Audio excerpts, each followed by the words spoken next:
नमस्कार दोस्तों, मैं हूं प्रथमेश और आप देख रहे हैं दशावतार की कहानी भाग 7 में आपने देखा कैसे हिरण्यकश्यप ने प्रहलाद को पहाड़ से गिराया, तलवार से वार किया, लेकिन हर बार भगवान विष्णु ने अपने भक्त की रक्षा की। अब हिरण्यकश्यप के क्रोध की सीमा टूट चुकी है।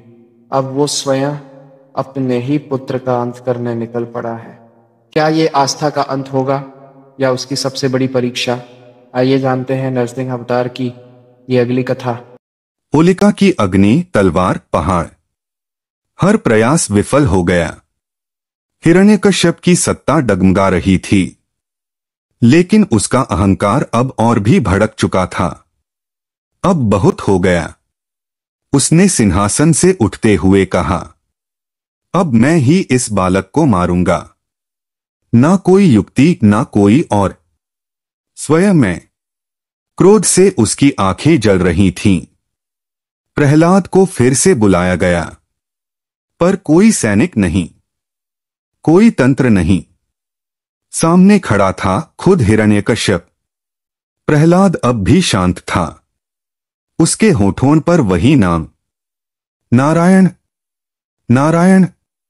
उसकी आंखों में डर नहीं था, बल्कि करुणा थी अपने पिता के लिए। पिताजी, उसने धीरे से कहा, आपका अहंकार आपको अंधा कर रहा है। भगवान की शक्ति को मत भूलिए। लेकिन हिरण्यकश्यप की आंखों में अब तर्क नहीं था, केवल आग थी। उसने प्रहलाद को पकड़कर अपने सिंहासन के पास ले गया और गरजते हुए बोला, कहाँ है तेरा विष्णु? हर बार बचाता है ना तुझे? अब आकर बचाए। आज मैं तेरा अंत करूंगा। और तभी उसके क्रोध ने लिया एक नया रूप। उसने प्रहलाद को सिंहासन के समीप स्थित एक विशाल स्तंभ की ओर उछाल दिया। क्या ये तेरे भगवान इस खंभे में हैं? बोल, बोल प्रहलाद। प्रहलाद मुस्कराया, हाँ, भगवान हर जगह हैं, इस खंभे में भी। हिरण्यकश्यप हंसा, एक राक्षसी अट्टहास के साथ। तो अब मैं उस खंभे को ही तोड़ता हूं। और वहीं एक क्षण के लिए सारा महल स्तब्ध हो गया। अब सब कुछ ठहर सा गया था। हिरण्यकश्यप जैसे ही खंभे को तोड़ने बढ़ा, एक अदृश्य ऊर्जा महल में फैल गई।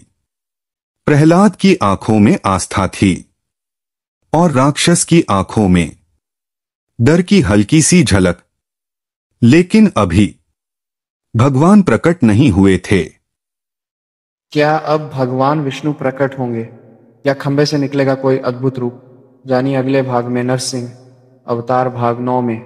अगर ये भाग आपको अच्छा लगा हो तो लाइक करें, कमेंट करें। जय श्री नरसिंह।